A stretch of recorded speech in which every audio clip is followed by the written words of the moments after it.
interesantes y como siempre en asuntos legales, el licenciado José Enrico Valenzuela nos trae hoy un tema, mira, bien profundo e interesante. Bienvenido aquí a Mi Gente. Gracias.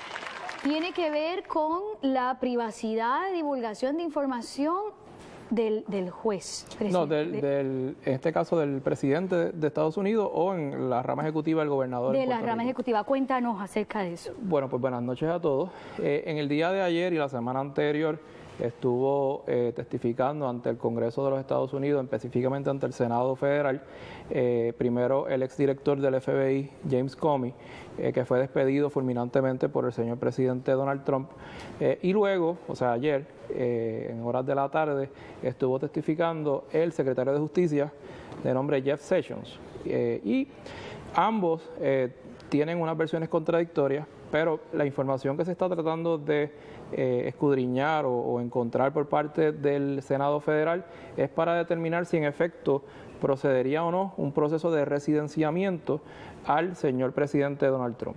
Residenciamiento significa, en palabras sencillas, expulsar al señor presidente de la presidencia por un proceso que voy a explicar bien breve, donde primero el Senado investiga, se llegan a unas recomendaciones, a unas conclusiones, se designa un fiscal especial independiente. Este fiscal especial independiente hace una investigación más exhaustiva. De concluirse de que hay posibilidad o probabilidad de que se cometió algún tipo de delito por parte del señor presidente que esté en turno, se lleva esa investigación a la Cámara de Representantes Federal, donde se formulan los cargos formales y se vota para determinar si se va a referir esto al Senado Federal, de manera que el Senado Federal entonces tendría a su haber el caso y tendría que tener 2/3 partes de un número de 100 senadores para poder expulsar al señor presidente. Esto es un súper proceso. Es un proceso bien difícil, pero por lo que hemos estado, en el caso mío, siguiendo la noticia, es sumamente serio porque se le imputa al señor Donald Trump, por lo menos en lo que ha salido en la prensa y por parte del exdirector del FBI, James Comey, de que obstruyó a la justicia por haber solicitado que la investigación relacionada a las elecciones y Rusia, que se sospecha que Rusia tuvo un rol en términos de manipulación de la votación que hubo en Estados Unidos en el pasado noviembre de 2016, pues eso lleva a que Donald Trump sí estuvo implicado y que por ende él trató de obstruir esa investigación. Así que esto es algo novel, es algo que ya había ocurrido en los 70 en la época del presidente Richard Nixon, que le llevó precisamente a renunciar porque levantó lo que es el privilegio ejecutivo, que significa que el presidente invoca este privilegio para no tener que divulgar la información que tiene dentro de sí, de manera que el gobierno pueda seguir funcionando. Sin embargo, esto es una excepción porque la norma es que todo se tiene que divulgar.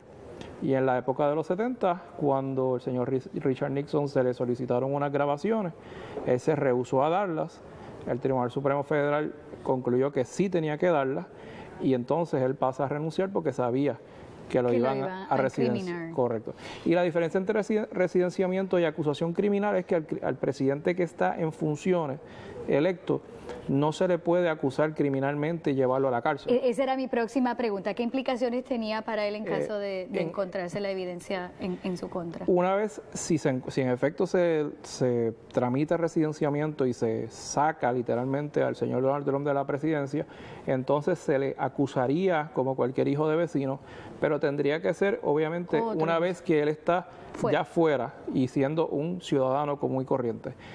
Esto es bueno señalarlo porque en Puerto Rico hay una percepción, diría yo, generalizada de que las ramas políticas y los políticos son intocables, que nadie los puede acusar y mucho menos un presidente de Estados Unidos, como en este caso.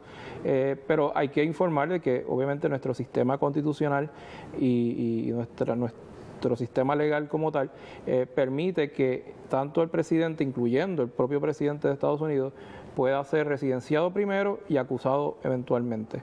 Por eso vimos que cuando renunció el señor Richard Nixon como presidente, se le tuvo que dar un perdón presidencial por el presidente subsiguiente, de manera que no se le acusara criminalmente, y entonces pues quedó todo en blanco. Ahí va mi próxima pregunta. De ocurrir este residenciamiento, ¿quién sube entonces al poder? ¿El vicepresidente? El señor vicepresidente Pence sería el próximo en rango. O sea, que permanece el Partido Republicano. Correcto, permanecería siempre y cuando el señor Pence no esté envuelto en la investigación, pero por lo menos hasta el momento no ha salido su nombre.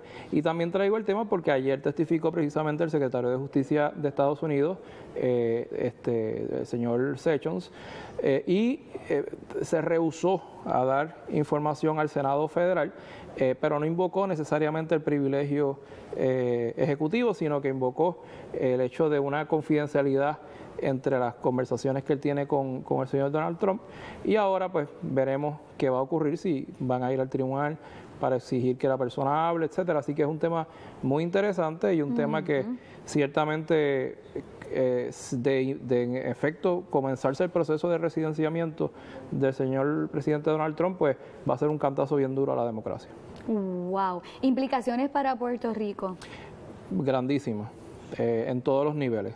La rama ejecutiva es la que dicta la política pública y de esto ocurrir, pues va a haber un vacío en términos de lo que es la rama ejecutiva y su presencia no tan solo en Puerto Rico, sino a nivel mundial. Los mercados puede que se afecten, la economía se va a afectar, o sea que el trastocar siempre las ramas de gobierno, ya sea porque se lo autoinfligen, ¿verdad?, como la acusación de corrupción que se le está mencionando a Donald Trump, o por las razones que sean, por un golpe de Estado o por lo que sea, siempre van a dar un cantazo a la democracia y obviamente al mundo entero, como en este caso con una potencia de Estados Unidos, y en términos económicos pues también. Gracias, licenciado. Seguiremos la noticia y seguiremos también los comentarios del licenciado, que siempre nos trae mucha más luz y nos aclara todos estos temas que podrían resultar un poquito complicados para la ciudadana normal, así que muchas gracias por ponerlo, como siempre decimos, en arroz y habichuela. Nos vamos a una pausa y regresamos con más de Mi Gente, porque todavía quedan entrevistas, así que no se las pierdan.